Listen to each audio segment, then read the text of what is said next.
But I want to introduce Richard Taylor. He was like a huge, awesome tech lead of ours, and he defected recently. And he's now going to a company. He's the director of engineering at Century One. They're an awesome product company that server. And like we're really very sad to see Richard go, but we're also kind of stoked to see him get role, see him grow in the community. Richard was just awarded MVP from Microsoft. He is just like incredible. He's been probably twice a month at conferences. Roughly, yeah. All over the world. I would say the US, but he's going into Canada and all over the place. Just like totally incredible. And we're really happy too that you came back to Logical to do tech. We had this lunch scheduled before he defected. And even with this defection, he's coming back, so we really do appreciate that. On is good to see Richard's wife really. Thank you. You're welcome. That was the original name, yes. Oh, okay. Yes. Right. Yes. Legally, they're SQL Century, but marketing, it's Century One. Yep, that's the company. All right. Well, first of all, Dan, John, and John's not in here, the other John. Thanks for having me back. I appreciate it. Appreciate the opportunity to share some knowledge that I've acquired on Azure Stream Analytics and Power BI. Just a little bit about who I am. I live in North Carolina. I live in Huntersville. And I'm one of the organizers for a group called Modern Dev Charlotte, which is actually formerly known as the Alt.NET group. And we meet every second Tuesday of the month. We're a technology agnostic group, so it's kind of fair game. One week it's SQL, next week it's C#, the next week is front-end development using JavaScript. So you can check us out on Meetup to see the schedule. Actually, next month coming up, we have a guy coming in from Red Hat who's going to talk to us about running .NET Core on Linux. So. Some interesting topics. Also, I am the organizer for Charlotte, the Charlotte Xamarin Developers Group, and actually we meet here every third Thursday, and it's all about Xamarin. I went looking for some resources about Xamarin here in the area and could not find any, so I decided to start a group. So we meet here. It typically is a hack session. Last week we were in here hacking for about 3 hours on input validation and learning how to do that in Xamarin. So it's pretty fun. I tweet a lot. I tweet at Writing Code, and my website is www.writingcode.com, where I actually will be blogging more. As Dan said, I work for Century One. I'm their director of engineering. So we have products that cross the Microsoft data platform. So SQL Server, Azure SQL, we do monitoring, analytics, things like that. We give the DBA type of folks tools to help manage their production systems. That being said, the goals of the talk. First, I want to introduce Azure Stream Analytics and Power BI. Show of hands, who was familiar with that? Either one of those? Some familiarity? Okay. How about Power BI? More Power BI. How about Stream Analytics? One? Okay. All right, cool. All right, so that kind of gives me a framework for where I'm going to spend a lot of time, or most of my time. So I want to introduce those two, and then I also want to present a problem involving real-time data collection from many devices, which I think is applicable to a lot of what you guys want to hear. And then after presenting that problem, we're going to talk about a solution using Azure Event Hub, Azure Stream Analytics, and Power BI. All right. So we're all geeks, right? So we're very familiar with that, right? That's SpaceX, and they're landing on the platform that's out in the middle of the ocean, the reusable rockets, and all that good stuff. Well, there's a lot of things going on in that picture. First of all, there's a lot of sensors out there, right? There's sensors on the rockets, there's sensors on the platform. They're all collecting data and probably sending it somewhere. And typically, prior to some of the tools that we're going to talk about today, One of the difficulties in collecting that data and analyzing that data is that, how do you go about doing it in a real-time fashion? Okay. Obviously, it's critically important because we're making the rocket's making adjustments in terms of its trajectory and how it's going to land on that platform. So we need the ability to actually collect that data in real time and then actually act on it. So you guys understand that problem. If we were to, let's just say, use older techniques where we were collecting data, let's say collecting data in a SQL server on a table, and we were querying that table as data's coming in, there's a couple issues going on there, right? One, we're actually conflicting with the actual stream of data. We're slowing that down, which is then, of course, preventing us, to be able to access or at least analyze that data in a real-time fashion. So that really wouldn't work in a scenario like this. Okay, so we'll talk about how actually this can be done. I'm sure they weren't using these tools, but how you can actually analyze real-time data as it's coming in a scenario like this. So, Azure Stream Analytics. Well, here's a big sentence here. Azure Stream Analytics is a fully managed event processing engine that allows you to set up real-time analytic computations on streaming data. And I guess the important parts of that statement is the computations on streaming data. All right. So we'll dig into what that all means as we go further in this presentation. So what can we do with it? Well, we can examine high volumes of data as it flows. The stream flows from a source or sources, so it can be a single source or multiple sources. We can actually extract data from that stream. And we can also search for patterns and trends in the stream, and we can perform tasks based on the examination of the stream. So we can actually react to kind of what's happening in the stream. And then we can push that stream data to durable storage or a reporting tool. Now, durable storage meaning we can actually perform an analysis and actually store that data for further analysis later. We can also pump it into a reporting tool like Power BI, which we're going to have an example of that today. So we have some options there. So how does it work? Well, we start with the source of streaming data. And it can be any source. I think what's applicable to a lot of folks in the room is, IoT is a big thing here at LA. And we have lots and lots of data that's being collected from devices in whatever problem domain you're dealing with. So we have a stream of data coming in.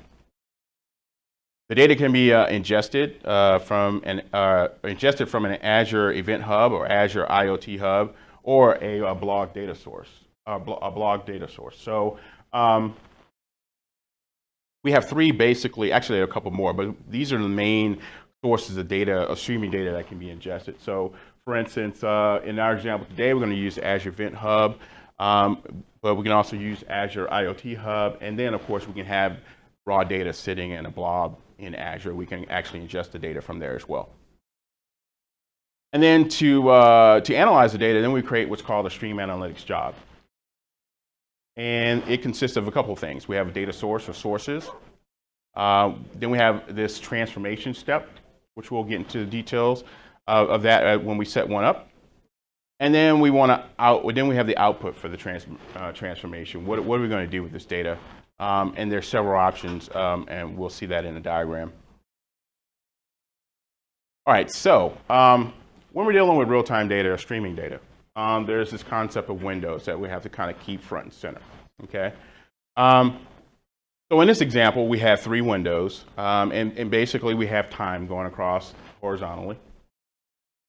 And you'll see a demarcation for each window. So you see here time, or T3, which is an actual point in time. And we have these events that are actually coming in from the stream.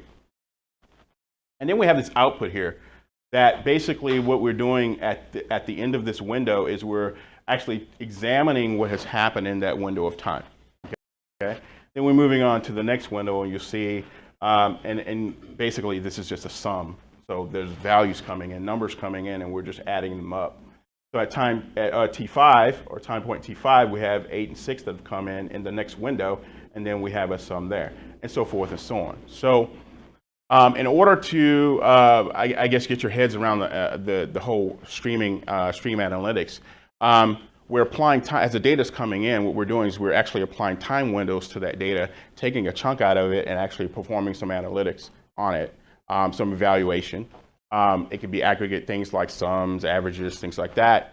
And then we're going to actually create this output and send it somewhere, whether it's a reporting tool or doable storage like blob storage, table storage, or SQL Server or SQL data warehouse. Does that make sense, the whole window thing? Okay, so there are 3 types of windows. So we have this concept of a tumbling window. Okay? And in this example, and this is actually pulled right from the docs, what we're doing here is we're looking at tweets in real time, okay?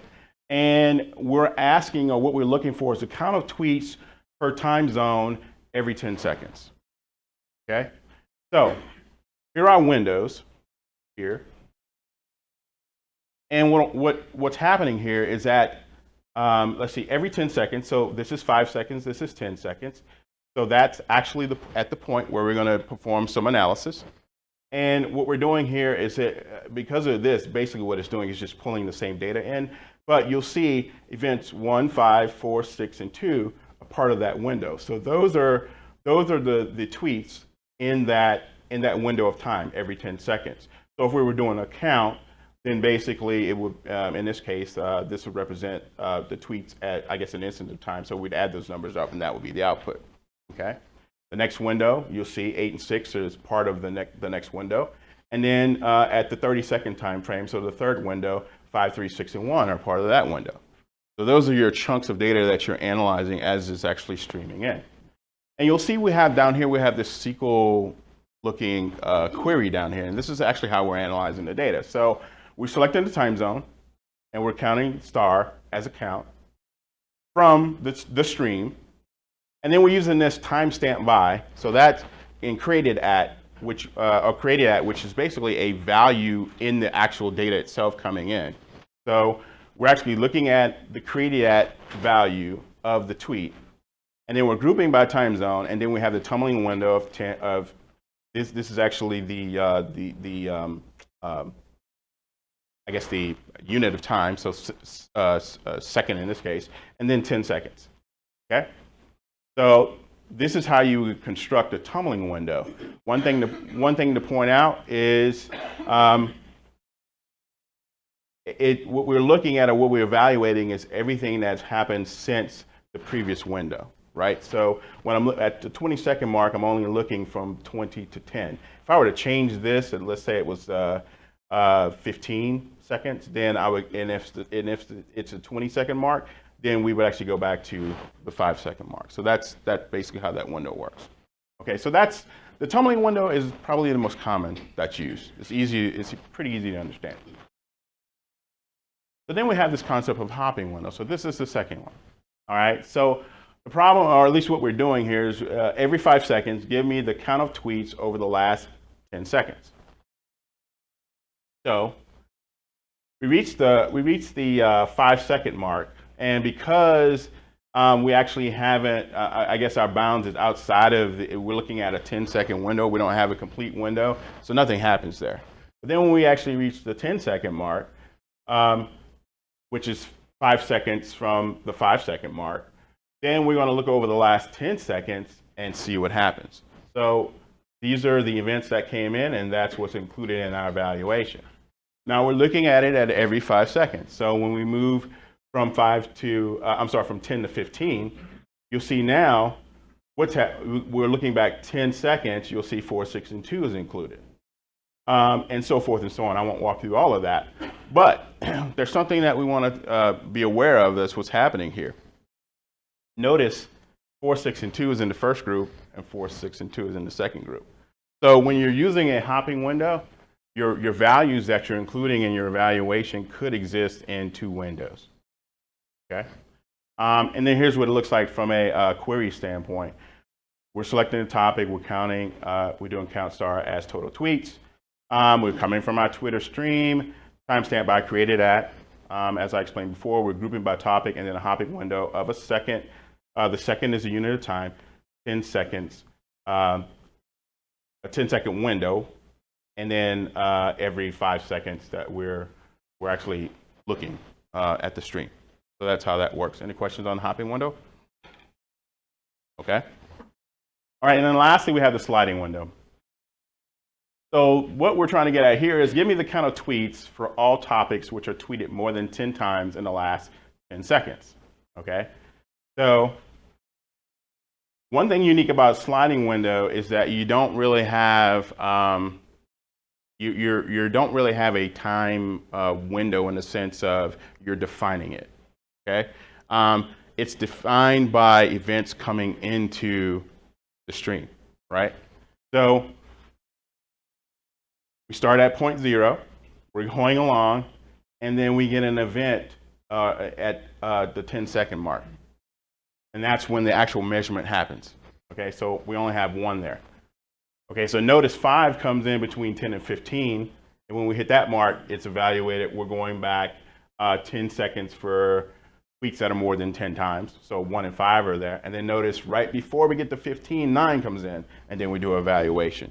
So you can see that window is actually sliding based upon the events when they're happening in the stream. All right, and the query and how it looks here. Select topic, count star from Twitter stream, stamp by created date. So that's pretty much the same as before. Group by topic, sliding window, unit of time seconds, and that's 10 seconds. And having a count of greater than 10. So we're only interested in the tweets that are tweeted more than 10 times.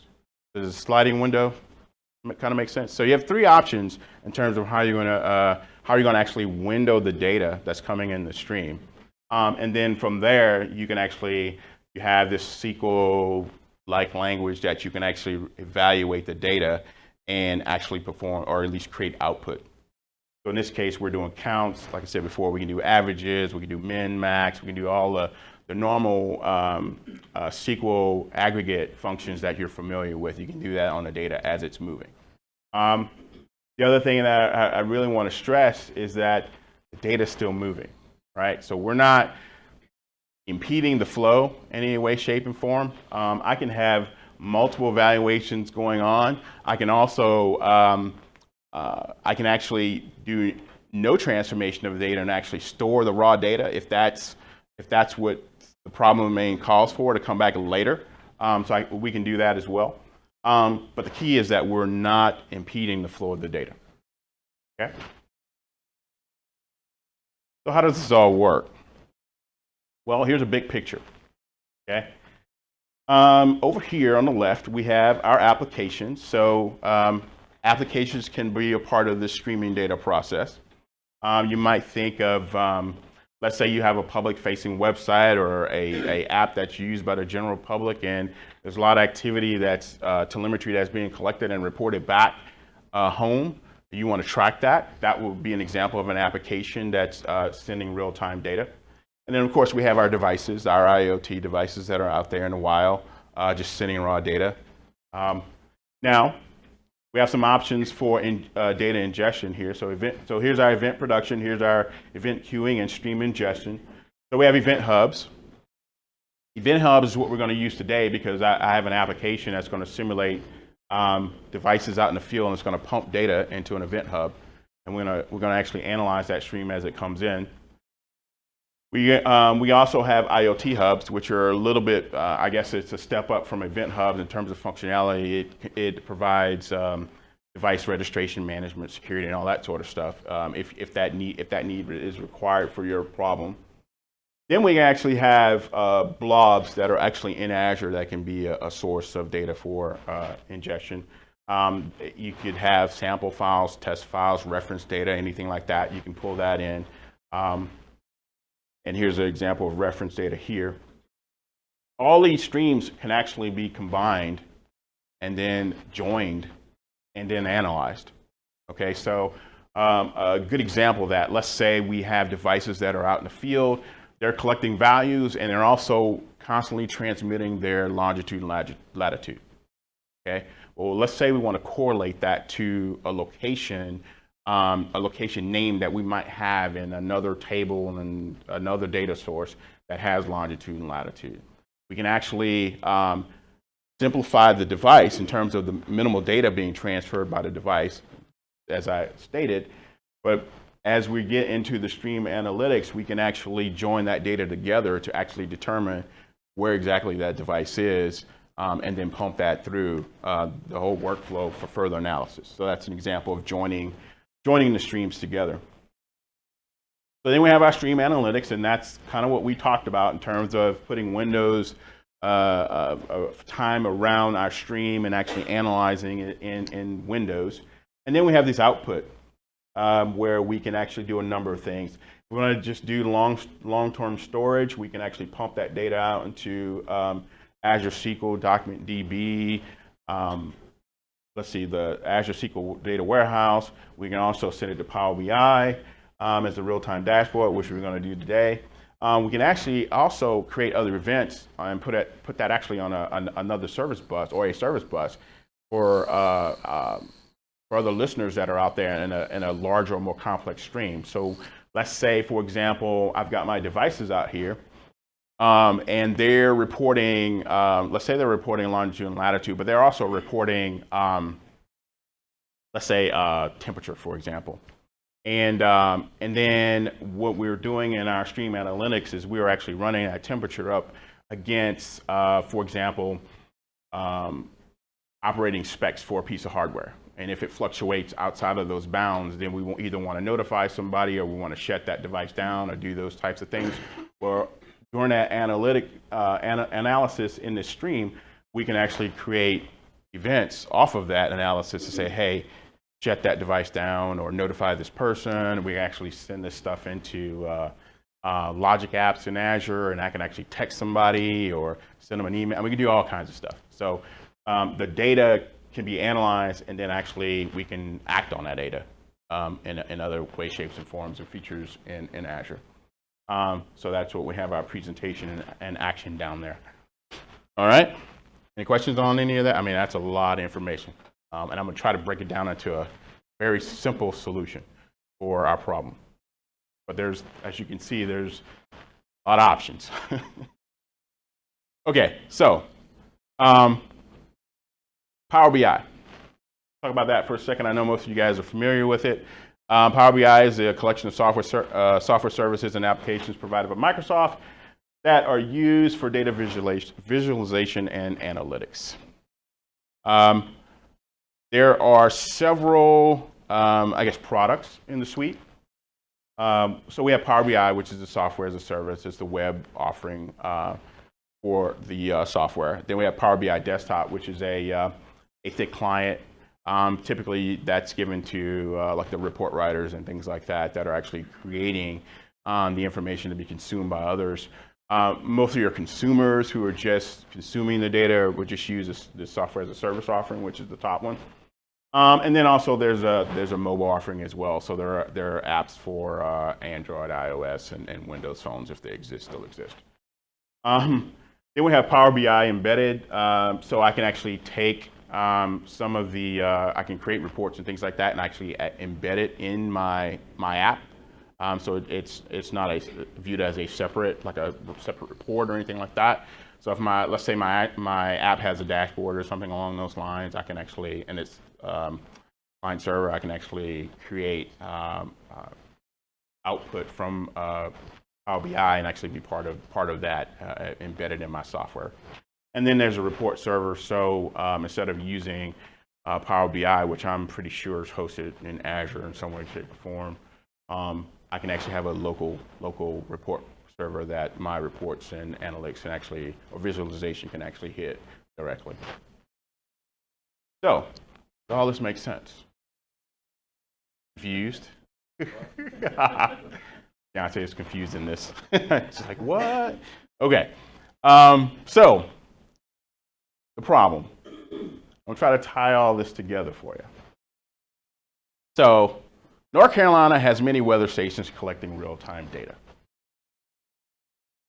State reps need to know how quickly when a temperature reaches a certain level in order to respond with resources. So that's the problem we're going to solve today.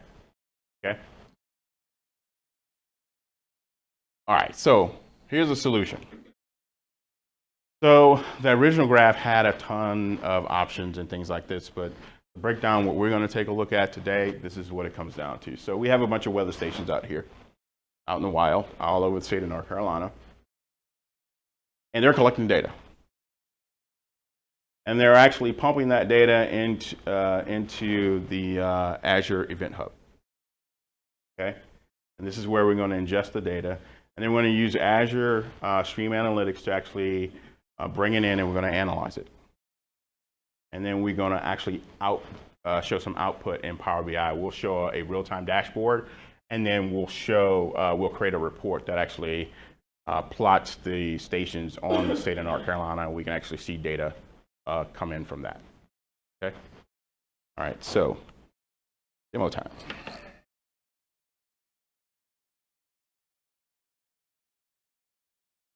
So I'm gonna start off with Visual Studio. What I've done here is I've created an application that simulates the weather stations all over the state of North Carolina. And my data source is, I went out to data.gov, which has a lot of data sets out there. And I pulled down the data from these weather stations over the last week or so. It's like a week or so of data. About 45,000 or so readings.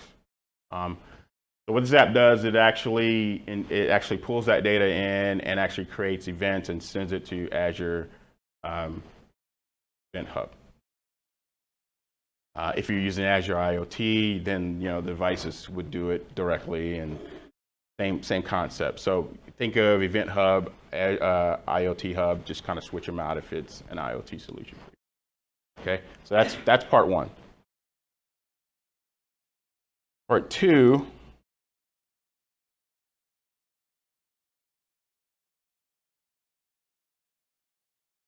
is everything in Azure that we have set up. So just real quick, this is the Azure Event Hub that I set up. It's called ASA Demo Event Hub.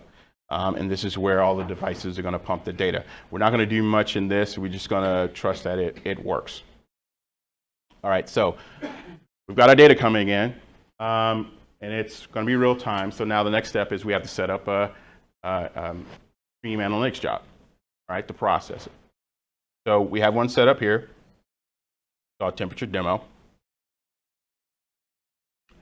And when you set up a job, there's really three parts to it that I had on my slide, 3 bullet items, 3 parts of this that you have to actually build out. So you have to define the inputs.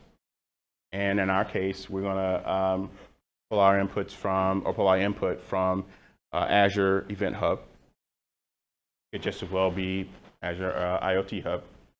Then we have this query. So this is where we actually do that time slicing. We look at a window of time across the data, and we do some type of analysis.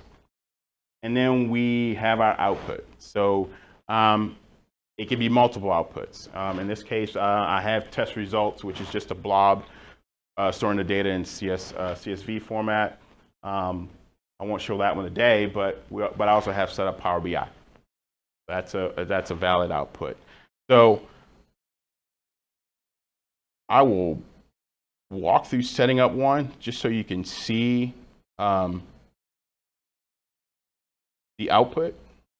So if we were right here, sync. So here are all our options. So we have a SQL database, blob storage, Event Hub, table storage, Service Bus Queue, Service Bus Topic, Cosmos DB, Power BI, and Data Lake Store. So those are all the options as far as output. So when we do that analysis, we have data that we need to send somewhere. And in our example, we're going to send it to Power BI. But you can see there's a lot of different outputs you can select from there.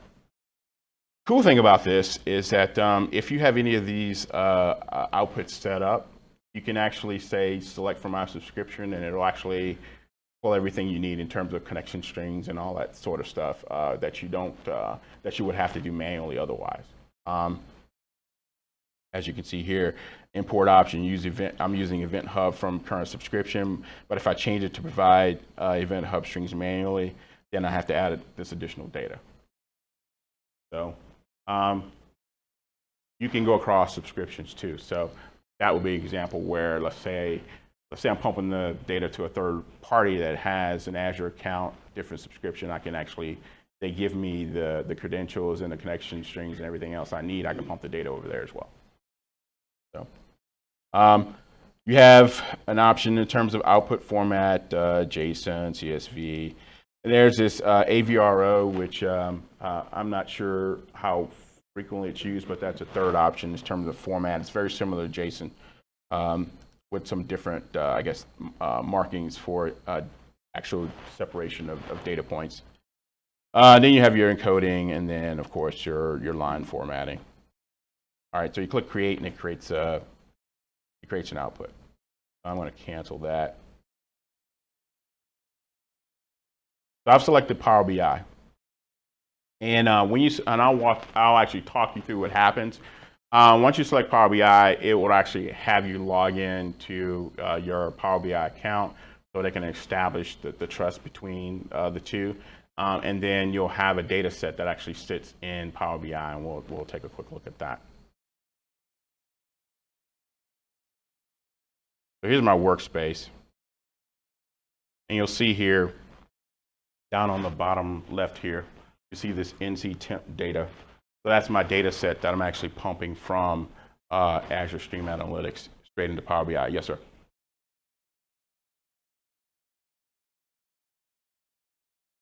Yes, it's determined by the query, and we'll take a look at that. So it's part of that SQL statement. In the group by clause, it looks like a function. You say tumbling window, and then you set up your unit of time and the interval. Yeah, so it's set up in a query. So you could literally have two streams, right? I'm sorry, not two streams, two jobs going to Power BI, but with a different window, if you wanted to do that, or to some other output. But yes, the job defines, the query in the job defines the window itself. Okay? All right, so any other questions before we actually start running this? Okay, cool. All right, so I have this dashboard set up, and I set this up prior, but we're also going to add a tile to this so you can actually see me add one and watch it work. All right, so how do we get all this stuff going? So here's my dashboard. You saw the job, job set up. We have our app that's going to generate the data. So we got to wire everything up so we can actually start seeing something. So the first thing we want to do is we actually want to get the job started. So I'm going to go ahead and click Start here. Now, you're charged for jobs in two ways. One, if it's running, right? And then how many events basically you're producing. Okay, so if you're not doing any analysis on a stream, you don't leave them just running because your meter is running.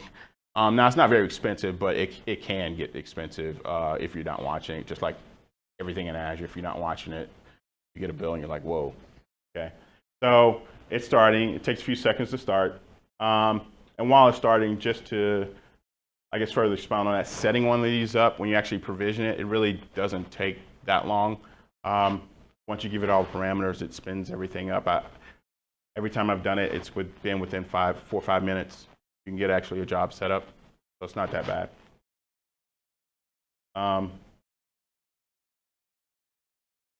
And I should get started somewhere in here. Running. There we go. Running. All right. So my job's ready to start analyzing data. Okay.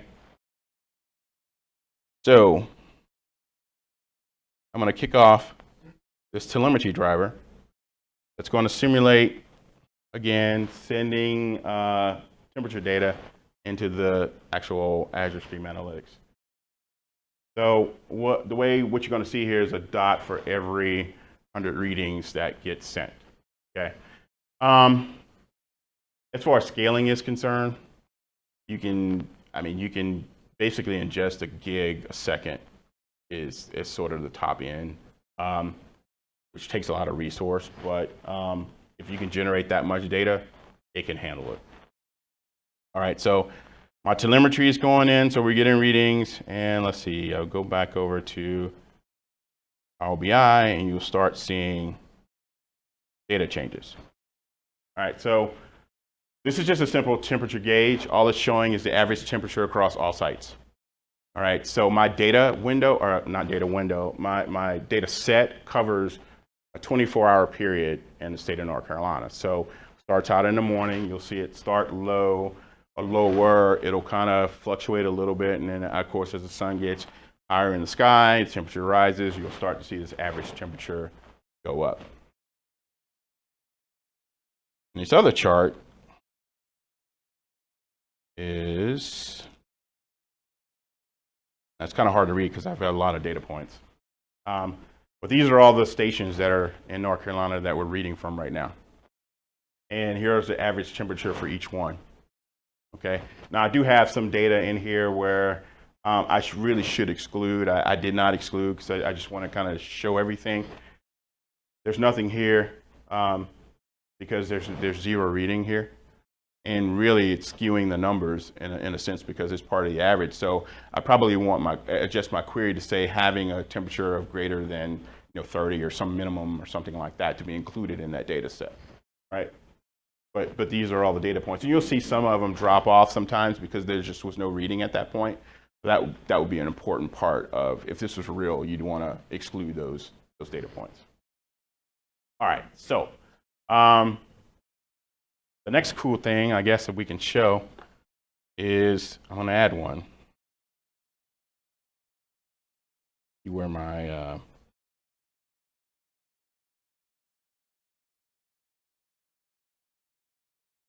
going to go ahead and kill this. I don't have to kill my telemetry.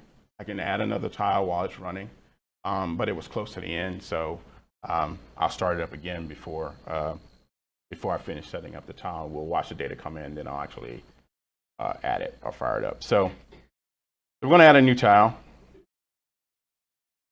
Pretty easy. And yeah, there's a couple options here, but we're going to go down to RealTime Data. And here's my data set. And again, you can have multiple data sets, depends on your problem. And this time we're going to set up a line chart. And on the axis, which is the horizontal axis, I'm going to put reading time. And then, which is the actual time that reading was taken. And along the, the values. So this is what we're actually going to plot. We're going to plot average temperature. And then for this tile, we're going to set the window of time to be a minute. Okay. So I'm sampling data every 10 seconds. So we should see pretty much 10 readings on our chart. And as it moves in time, you'll see it adjust.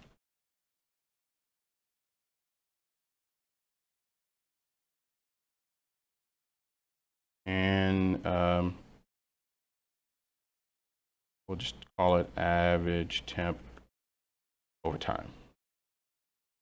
Okay, but I'm not going to hit apply yet. I'm not going to add it because I want to start up my stream again. So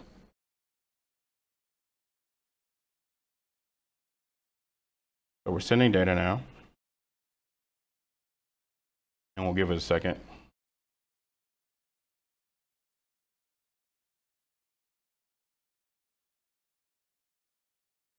Now you saw the data change. So my tiles are live. They're reading data. I hit apply. And here's my average temperature tile. And I'm going to move this up top so we can kind of see them all moving at the same time. All right, so the first reading at 12:39 and 50 seconds was an average time of 76 degrees. Then it dropped to 0. It looks like I have some bad data. And I'm sorry, dropped down to 75. I'm sorry, not 0. Got to look at the scale. So it's dropping. Not sure why it's dropping. We'd have to analyze the input to see what's going on there.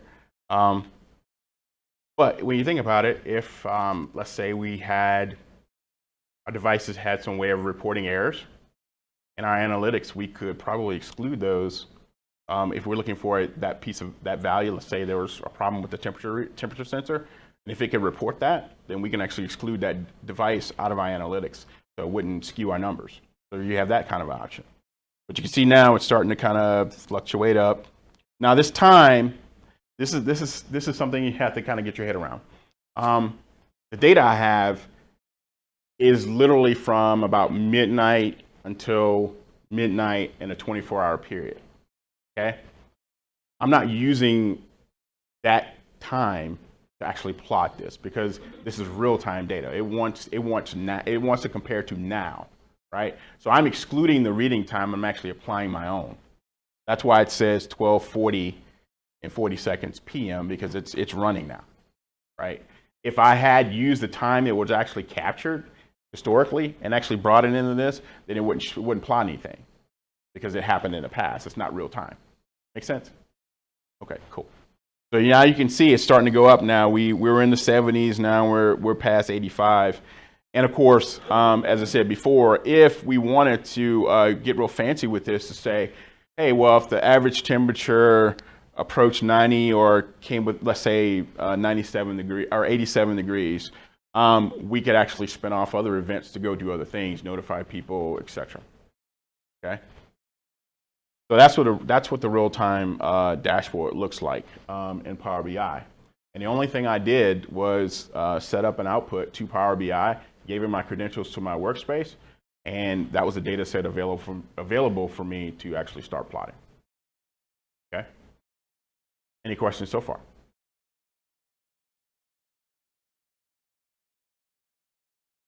On the real-time dashboard, I mean, it's real time, right? So what you'd have to do in that scenario is you actually take your data and store it off and then create reports around it where you can actually time box the report.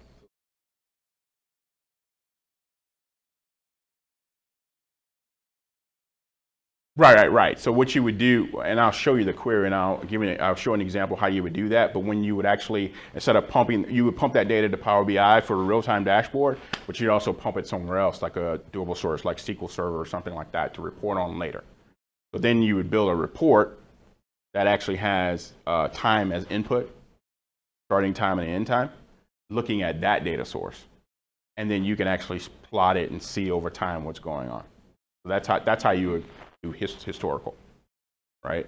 Yeah, it took me a while to kind of get my head around the whole real-time thing because, again, my initial setup of this, I was looking at it from, okay, well, I'm just going to replay the data and watch it show up on the dashboard, but it's real-time. It wants real-time. Okay? Yes, sir. Yeah. With streaming analytics, we're tracking utilization. The shift starts. We want to know.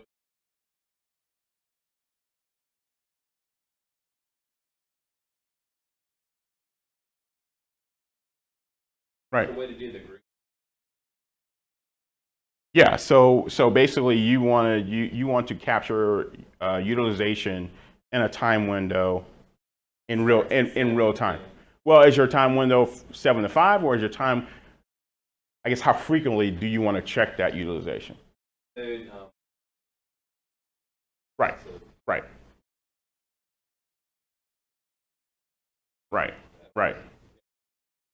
Okay, so they're reporting every minute, your devices, right? Okay, so what you can do a couple things. I think a minute window is too small because basically, well, yeah, that'd be probably too small to make a decision on. You probably want maybe a couple minutes, maybe 2 minutes, 3 minutes, somewhere up in that time. That should be your tumbling window. So basically, every time you look at the stream, you want to look back 3 minutes at utilization and calculate that, and then report it somewhere, either on a dashboard or store it somewhere. Yeah, and then. Well, okay, you still can do that. Okay, so let's talk about the dashboard for a minute. Using that example, maybe 3 minutes, you want to look back to see where utilization was and plot it on a chart that's real time, on a dashboard that's real time. But you also want to probably set up another stream that calculates that utilization at a 1 minute interval and actually store that somewhere. And then you'd have a report that would actually run against that data to actually look at your utilization for the entire day, for a 4-hour period, or some other period other than a 3 minute period you're using for a real time decision making. So you can set up as many of these as you want. You know, maybe there's a difference between, you know, employee involvement with the devices versus they were just running, right? So maybe you want to look at those as differences in windows of time. You know, maybe somebody's doing maintenance, and you know that needs to be considered separate from maybe on a different ship where they're just running.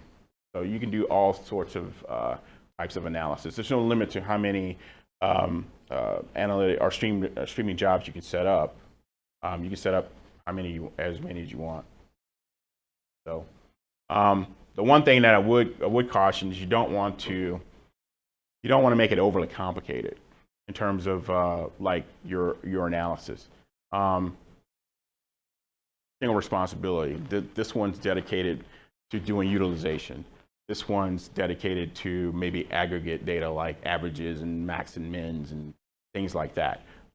If you have some other complex analysis that you want to do, isolate that to its own job and report out or pump the results somewhere else is probably what you want to do. So, now you can see I ran out of data because I only set it for a 24-hour period. So let's go take a look at the job in more detail, and then we'll come back and we'll take a look at a report that actually plots the data on the state of North Carolina on a graph, on a map actually. So I'm going to leave the job running. I can't edit anything, but I can actually show you how it's set up. So the temp data test, that's coming from the Event Hub, and there's really not much there other than it's very similar to setting up the output. You have a couple options. You set up a new one and say, okay, data's coming from here, here, here, whatever. You give it a name. That name allows you to use it in the query that does the analytics. So if I had temp data test here, and I had, back to my example of just having long and lat, and I had reference data that had the actual location name and other location specifics, I can actually set that up as inputs as well. And then in my job, the query in my job, I can actually join that data together to formulate it's usable information in terms of the name being included with temperature and things like that, if that were the case. This data set, that the station name is a part of the data set. So, all right, so the inputs are pretty simple. We talked about outputs, so let's take a look at the query. All right, so here's a query I have. Kind of hard to read. Can you guys read that? No, I didn't think so. Oh wait, actually, this is a browser. Is it going to work? Yeah, it does work. Okay, cool. Is that better? Okay. All right, so if you write SQL, this looks very familiar. All right, so here's my select statement. Station name, long lat, and then I'm doing an aggregate on temp F, which is the temperature in Fahrenheit, so that's a minimum. Max on temperature in Fahrenheit, so that's max temp, and then average temp. Then I'm also bringing in relative humidity, an average of that, and calling it relative humidity. And then I'm also adding this system.timestamp as reading time. So when you're analyzing your data, let's say your data has, let's say your problem requires your devices to actually report the time with the event or the data that it's sending, right? So it does, current time, and it sends it as part of the payload. You can actually use that as the actual timestamp for your data for further analysis, okay? But you can also apply your own timestamp. Like, that's what I'm doing. Remember, my data is from a week ago, but I want today so I can actually see it on the dashboard, right? So what I'm saying is system.timestamp, which is basically the ingestion time of the event, is being applied and is being called a reading date time, so I can actually plot it on my graph. Okay, if this was real time data, like really real time data, I wouldn't have this here. I would just have reading date time, which is actually the field that I'm bringing in from the devices. Okay, So I'm kind of rigging it so we can actually plot it on a real-time dashboard. Yes, sir. The time.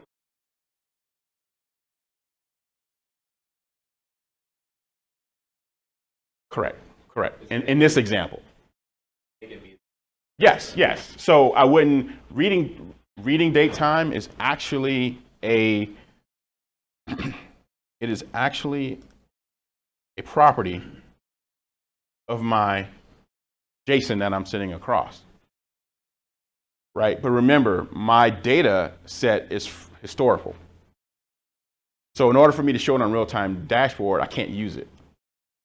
So I'm just swapping it out and saying, you know what, ignore it, use the time you pull the event in as the actual time, which lines up more in the now, so that I can actually plot it on the real-time dashboard. But if I was really collecting data now, and it's coming in, then I could actually use that field and not system time.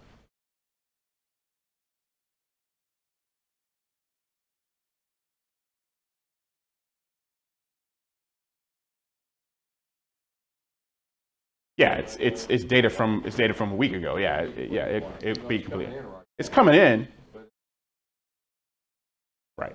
Yeah, it would not display. Now I can write a report that looks at it, but it would not allow me to do the real-time dashboard scenario. So just take this data, move it to now, and stream it in, which is what I'm doing, as it appears to be happening now.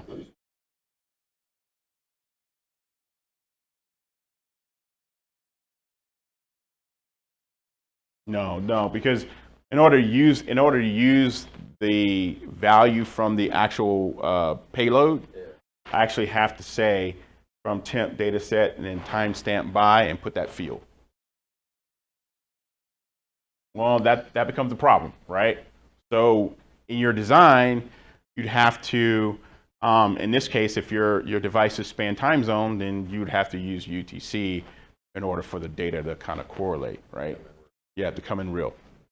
And then on the back end, because it's UTC, then you can do whatever you need to do from a display standpoint, which I'm sure Power BI takes the user's time zone into play when it handles UTC. I haven't tried that, but if it didn't, that would be a problem. I think that aggregating.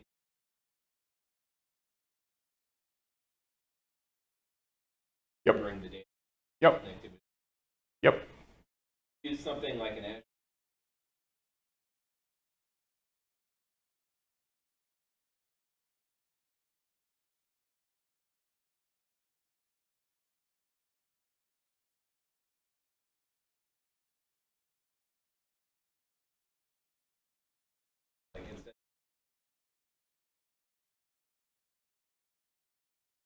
So I guess there's a couple ways to handle that problem.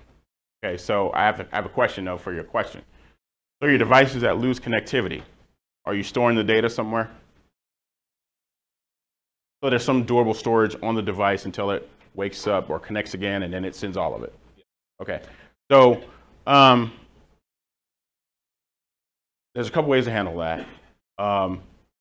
If you're going to use the date time that's collected at the point that those set of values need to be reported, then in terms of the, I guess, real-time window, since it's real-time, that happens in the past, right?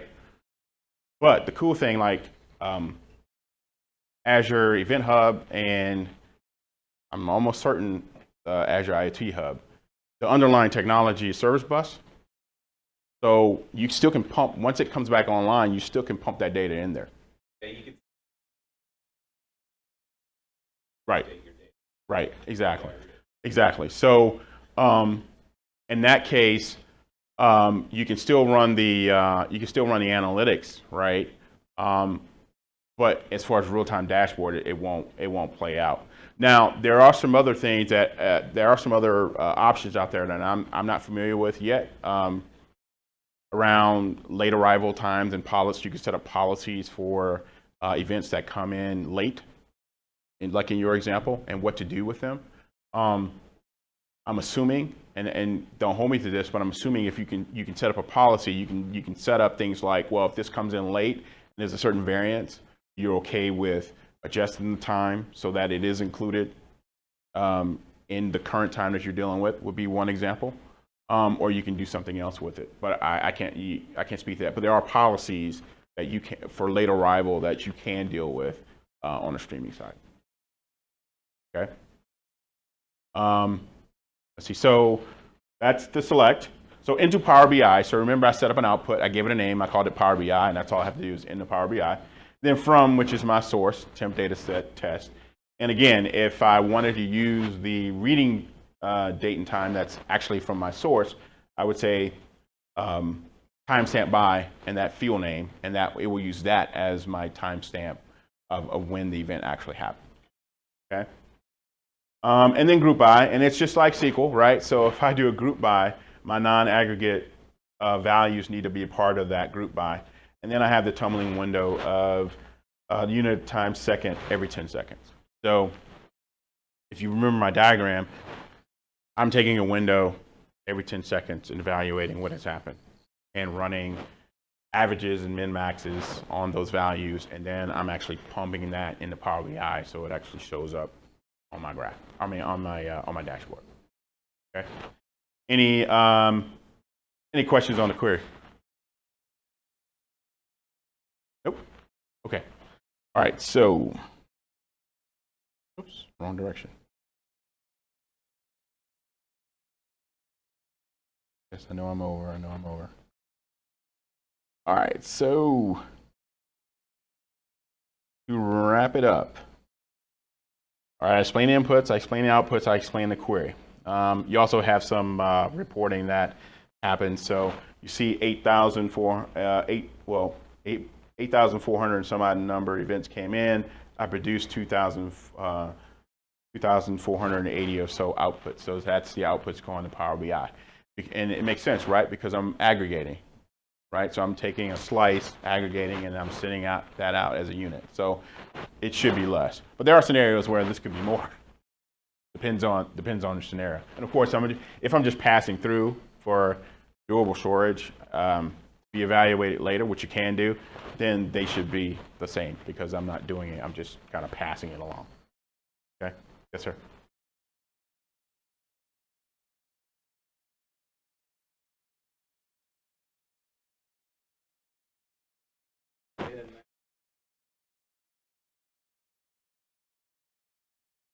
Yeah, so it depends on how you want to set it up, right? So I can add count as a part of this if I wanted to, right? But let's just say, let's take a more complex example rather than count. Let's make it utilization and with some kind of weird function, right?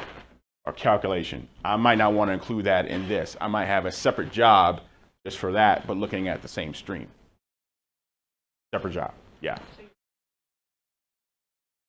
No, you can point it to the same output. I'm a fan of keeping things focused.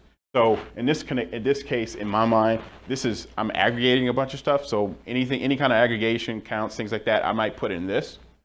But if I'm doing some complex thing like utilization, whatever that means, some custom, I might not want to do that here. I might set up a separate job for that. That's just me. That, you know. When it breaks, I want to go to one spot.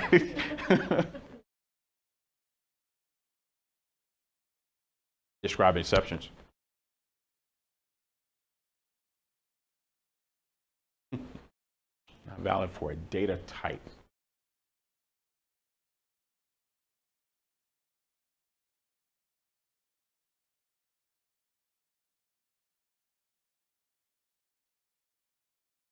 Okay, so let's put data type on the side for a minute. Let's just say data out of range.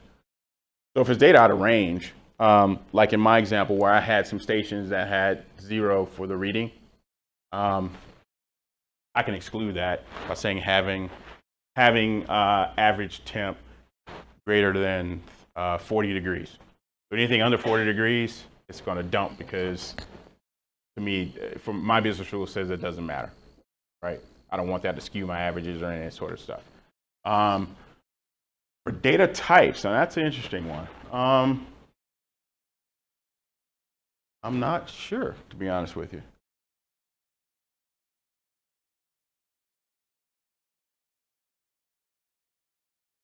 Yeah.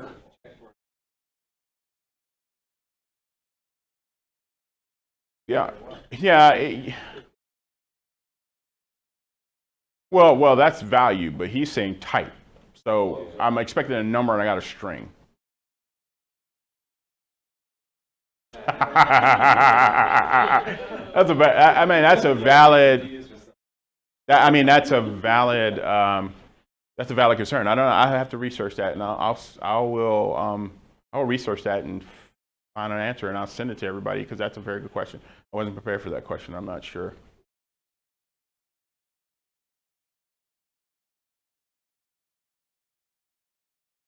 Because there's nothing like, for instance.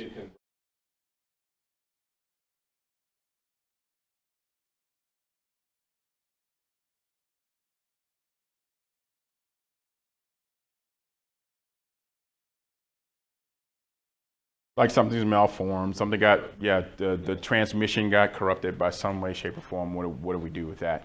The first thing that comes to mind, I think, is I'm thinking that maybe the Event Hub is going to do something because it's looking for JSON. I told it look for JSON. So if it's malformed JSON, I'm assuming I would get an error there.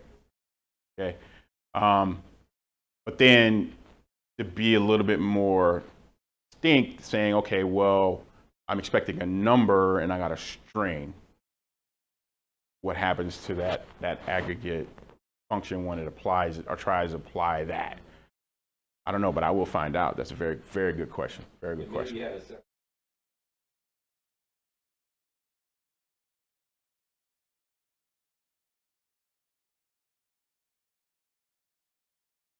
Yeah, you could set something like that up.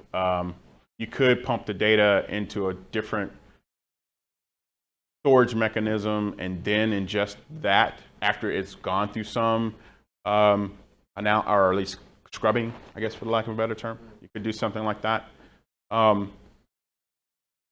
in this setup, yeah, I don't. Besides the Event Hub capture, malformed JSON, I'm not sure what'll happen. I'm actually going to go that in my data source and see what happens, make it blow up. I mean, that's a very, very good question. All right.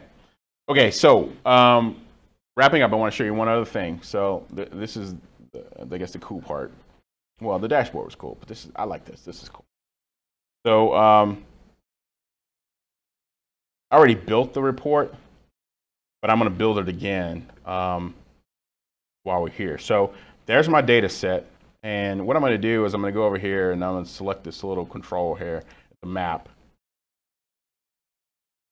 And I'm going to put the map out there. And all I have to do in this value section is oops.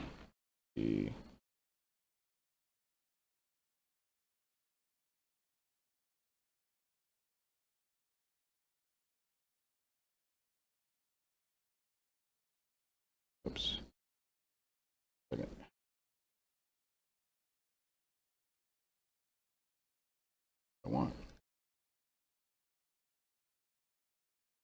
Oh. I have no data. Remember, that's a stream. So my analytics job is running, so I'm just gonna kick off my driver, which ended. Yes. Oops. I'm gonna start again.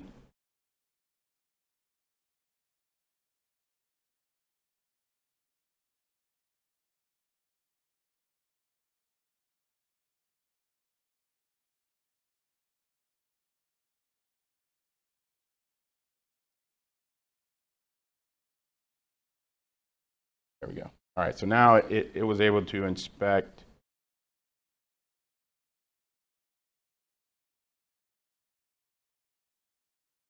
Get rid of this one. There we go. All right, so now it's in it. Because it's not durable data, it's a stream, so it needs something to reference, right? So now I have my stream going. And I'm going to put in station name. I'm going to drag in latitude. I'm going to drag in longitude. I'm going to, as far as plotting is concerned, I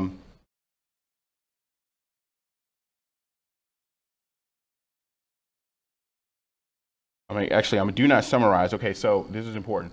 So I'm already bringing in averages, but I don't want to sum the. I don't want to do any summation on that, right?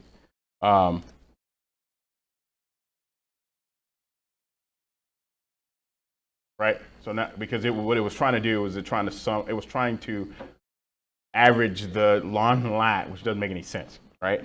So there's my data starting to show up. So now I'm going to change the size of my data based upon the average temp. You'll see how some of them are larger and some of them are smaller because the average temp is a little different. The other thing I'm going to change here is I don't want to sum the average temp. It's already averages, right? So when I get multiple data points for the same location, I really want that. It's going to skew the numbers, but I want the average of the average because I don't want to sum the averages. Make sense? I would probably structure my query a little different to handle that. Okay, so now you see a better representation. So now the cool thing is I've got this map now that I'm actually ingesting real-time data.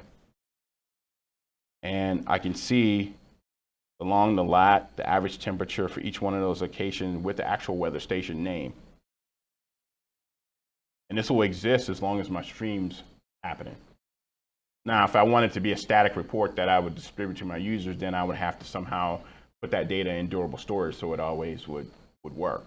But I can save this report and I can actually ship it off to an end user, and they can actually pull this up and see what's happening. And this is weather stations in North Carolina. Yes, sir. Super cool. Second, say you're in Mecklenburg. Set up a set.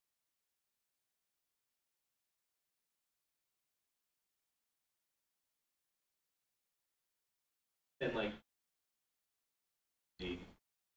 Right. So there's a couple of ways you can handle that. What I've seen in the past, and this probably is more prevalent, is that user will get a data set for them. So it will be limited. No, not a separate stream, just a separate data set.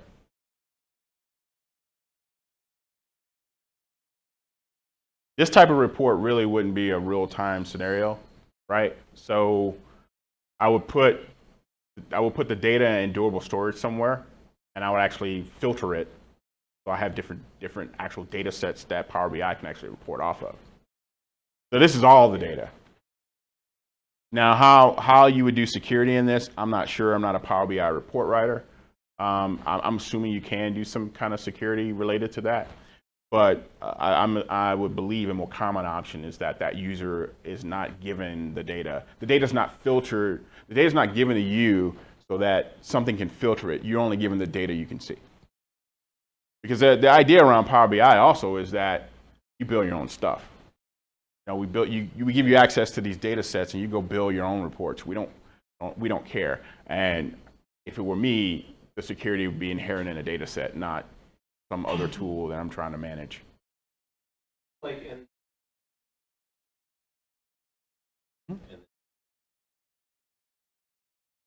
Mm-hmm. Yep. Yeah, you can do that. So I can have where department is X for that stream, or you can do that, or you can pump all the data into a durable storage like SQL Server or some other thing, and then build data sets off of that, provide that to Power BI. Yeah, I wouldn't really want to do too much work in this. Remember, idea is to keep the data moving. Just take a snapshot, do what you need, critical, pump it somewhere else, pump it in a data warehouse, put filtering around that, or a data store, put filtering around that, and either build another data set or do something in SQL, let that limit it maybe.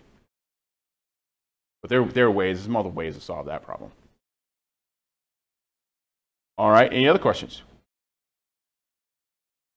pretty cool mapping feature. I was actually like, cool, wow.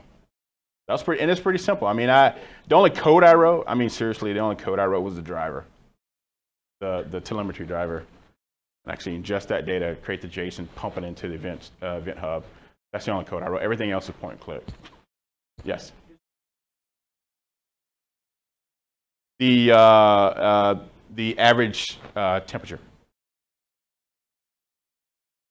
Yes. So you can see here, like the average temperature here is 71.24, and this one here is like 76.17. So you can see that circle is bigger than that one. That's pretty simple. It's just average temperature, but you can use other data points in your data source.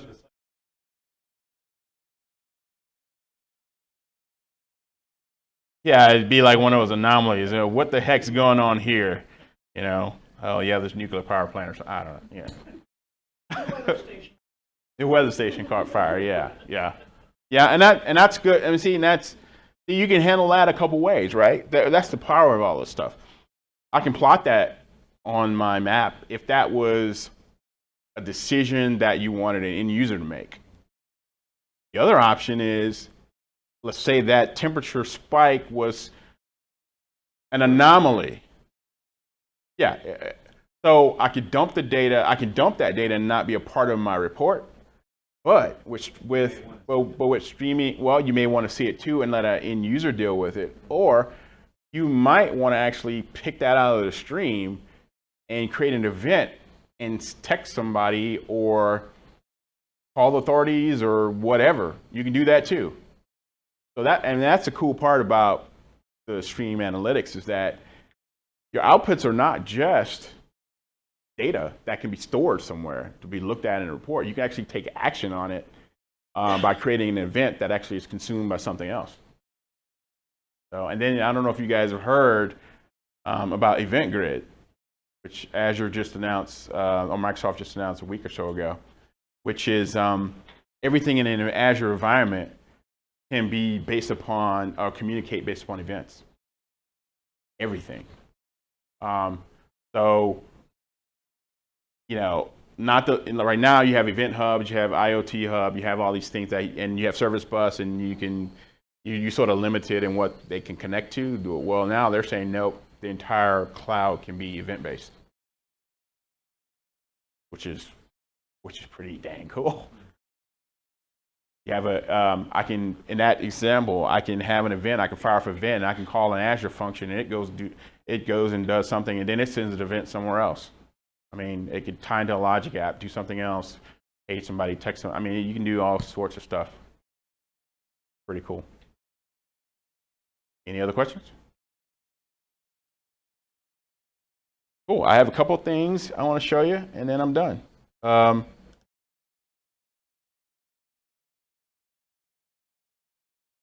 So I did publish this code.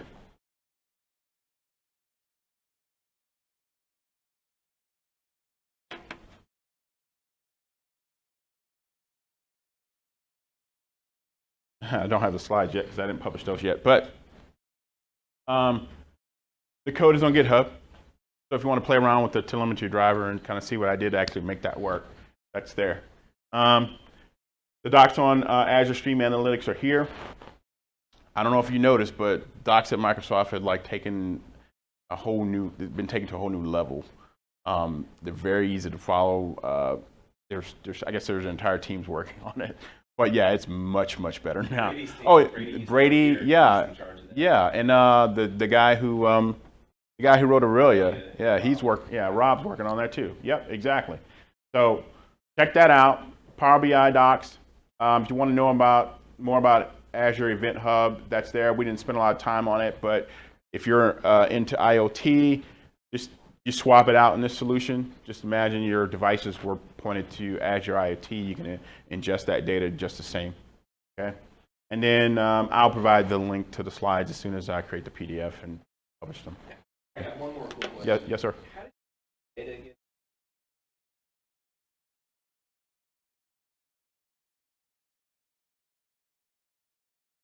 All the temperature. Yeah, so I went to there's a cool website called data.gov. And if you want a data set to play around with, there's all the categories that it falls into. So it's like a clearinghouse for all different parts of the government, state government, federal government, other organizations. They make their data, or some of their data, available here. So what I did was I went to climate, and then I drilled in. There were like 5,000 data sets, and then I kind of drilled in some more, and I found one relative to North Carolina. But I mean, you can, like, there's climate data for the world. I mean, temperature readings for, I think at that resolution, I mean, spanning out to the world, I think it's like they take, the data has daily measurements. But if you shrink down the geographical area like I did, went to North Carolina, you can get hourly. No. These are data sets. So I got the data, I pulled the data set down, 45,000 readings over a week period. It came down in, it wasn't JSON, I can't remember, oh, it was CSV. I converted it to a JSON file, and then I wrote a program to ingest that and pump it into Event Hub. Yes, I'm emulating the devices in the state. So those are actual devices where we have readings. I just have a telemetry driver that's just pumping data for my test. So in a real world scenario, somehow that data would be pumped into. No, I just wrote a console app that has. I have the Event Hub SDK on here, and I'm creating events and I'm sending them. I'm reading that file and one by one pumping it in. And I could have got fancy. I could have went multi-threaded and simulated all of that, but I didn't need to do that for this example. It was enough to show. But yeah, that's all I did. Now, again, it can be IoT Hub as well. Actually, it's the same technology, basically. In my understanding, it's just IoT Hub has the provisioning for and management for devices, security and authentication and all that sort of stuff. They don't publish. Yeah, these are just data sets. Yeah, kind of. It'd be a good thing to try. And now you actually created a weekend project for me. Now, I need to go find a real-time data source and check it out and plug that in and see what happens. Yeah. Well, I was trying to create the real-time dashboard, so I needed data, and I'm kind of a weather buff, so I went with that. But hopefully, I know manufacturing is kind of a thing here, and I hope that translates well in terms of reading data from multiple devices. It kind of makes sense. So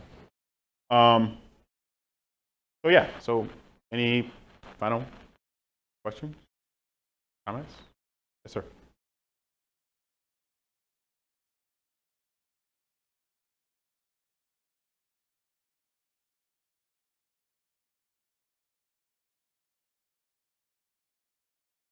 Yes.